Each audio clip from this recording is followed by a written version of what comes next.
O metabolismo do glicogênio. Como sabem, o glicogênio é um polímero de glicose que tem ligações alfa-1,4, a grande maioria, e depois uma ramificação com ligações alfa-1,6. Ao contrário da amilopectina, que está presente no amido, o glicogênio apresenta muito mais ramificações e estas ramificações são mais curtas. Isto faz com que ele seja hidrossolúvel, ao contrário do amido, que não é hidrossolúvel. E deve-se exatamente a este grande número de ligações e, sobretudo, de ramificações. Para além disso, estas ramificações têm ainda a vantagem de permitir armazenar várias moléculas de glicose sem aumento da pressão osmótica. Como sabem, cada molécula que é dissolvida na água aumenta a pressão osmótica. A pressão osmótica é uma das chamadas propriedades coligativas que dependem apenas da quantidade e não da qualidade. E por isso, do ponto de vista osmótico, um polímero de glicogênio exerce a mesma pressão que uma molécula de glicose. Desta forma, permite o armazenamento de várias moléculas de glicose, formando uma única estrutura, sem aumento da pressão osmótica. O facto de ser muito ramificado permite aumentar a sua solubilidade e também permite que a síntese e degradação do glicogênio seja bastante rápida, porque, enfim, perdoem-me a expressão, tem muitas pontas por onde se lhe pegue. E, portanto, pode ocorrer uma degradação muito rápida em cada uma das pontas, por assim dizer, e depois também, quando for necessário sintetizar, também uma síntese muito rápida, porque temos muitos locais onde as enzimas podem atuar. O glicogênio é fundamentalmente um armazenamento de glicose, fundamentalmente músculos e fígado, apesar que também é importante, tem vindo a ser dada alguma importância ao armazenamento do glicogênio a nível cerebral, especialmente na capacidade de resistência a AVCs. No entanto, habitualmente consideramos o glicogênio como estando presente fundamentalmente nos músculos e no fígado. A maior parte encontra-se em termos de concentração, o fígado tem maior concentração do que os músculos. No entanto, como há muito mais células musculares do que células hepáticas, globalmente a maior parte do glicogênio está presente nos músculos. O glicogênio que está nos tecidos extrahepáticos é fundamentalmente para consumo próprio.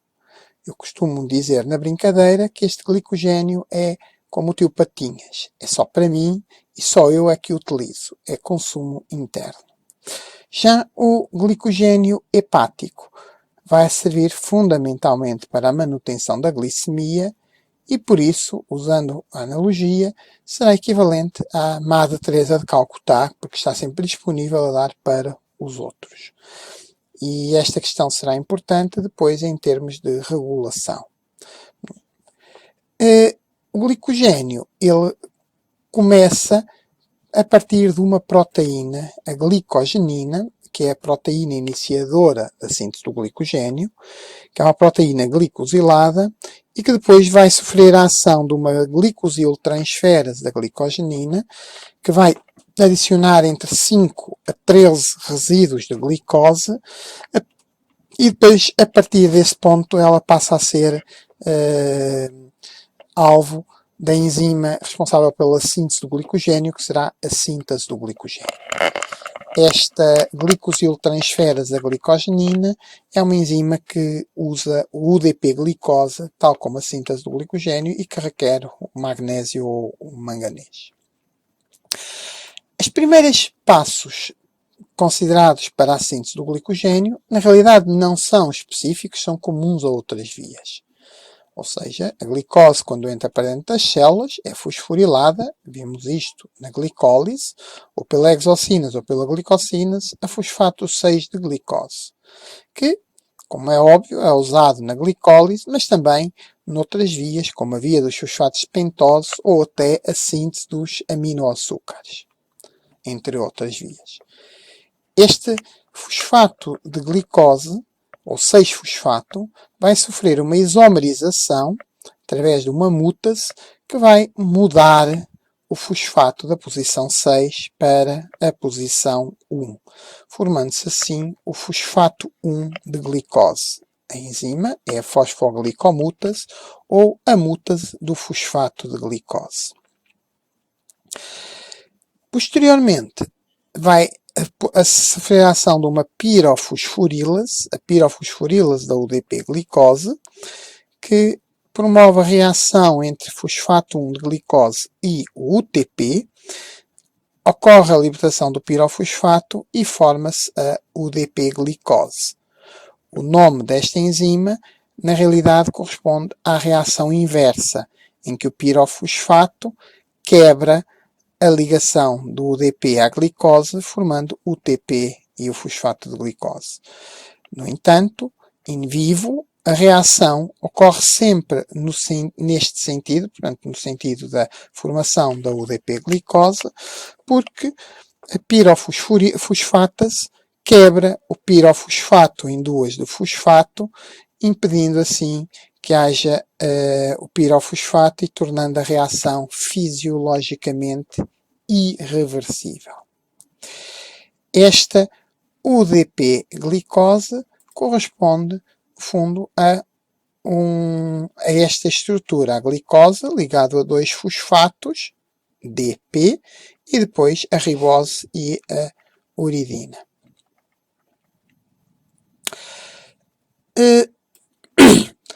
Esta UDP-glicose não é apenas importante para a síntese do glicogênio, mas vai ser importante também noutras vias, como a síntese de galactose ou a síntese do ácido urónico, concretamente do ácido glicurónico, que é importante para a conjugação com a bilirrubina e os xenobióticos. Depois de se formar este UDP-glicose, então é que vai ocorrer a síntese do glicogênio propriamente dita, por uma enzima, agora sim, esta específica da síntese do glicogênio, que é a síntese do glicogênio, que vai transferir a glicose da UDP-glicose para uma molécula de glicogênio previamente existente, ou então para aquela proteína, a glicogenina, que eu referi inicialmente.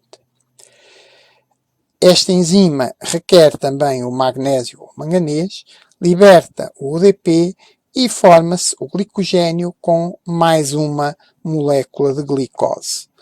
Na realidade, esta enzima apenas forma as ligações alfa-1,4, o que significa que a cadeia vai crescendo, mas não há ramificação. E nós dissemos que o glicogênio era uma molécula ramificada. Para que ocorra a ramificação, quando a cadeia começa a ficar muito grande, 11 a 21 glicoses, atua uma outra enzima, a chamada enzima ramificante, que vai transferir um conjunto de 6 glicoses para uma cadeia próxima, permitindo assim o estabelecimento da ramificação e depois nova atuação da síntese do glicogênio.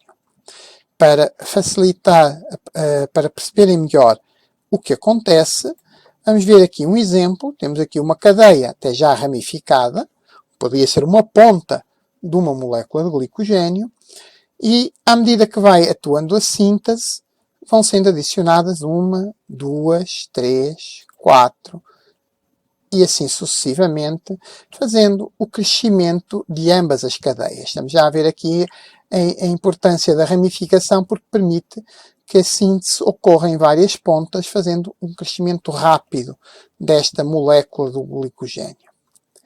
Quando ela atinge determinado tamanho, então vai atuar a enzima ramificante, que o que vai fazer, temos já aqui o tamanho, 1, 2, 3, 4, 5, 6, 7, 8, 9, 10, 11, 11 a 21, vai atuar então a enzima ramificante, que numa primeira fase vai destacar um conjunto, um polímero com 6 unidades de glicose, estão a ver, e transferir para uma cadeia que esteja ali próxima, pode ser esta aqui de cima, formando agora a ligação alfa 6. Portanto, faz a transferência, mas em vez de formar uma ligação alfa 4, agora forma uma ligação alfa 6.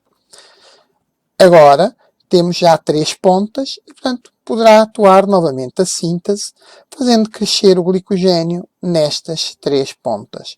Mais uma vez, quando atingirmos determinado tamanho, repete-se a ramificação.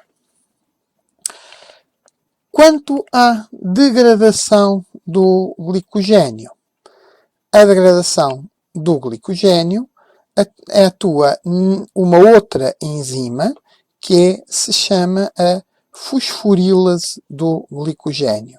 Fosforilase porque, no fundo, promove uma quebra, uma lise, mas por entrada de fosfato.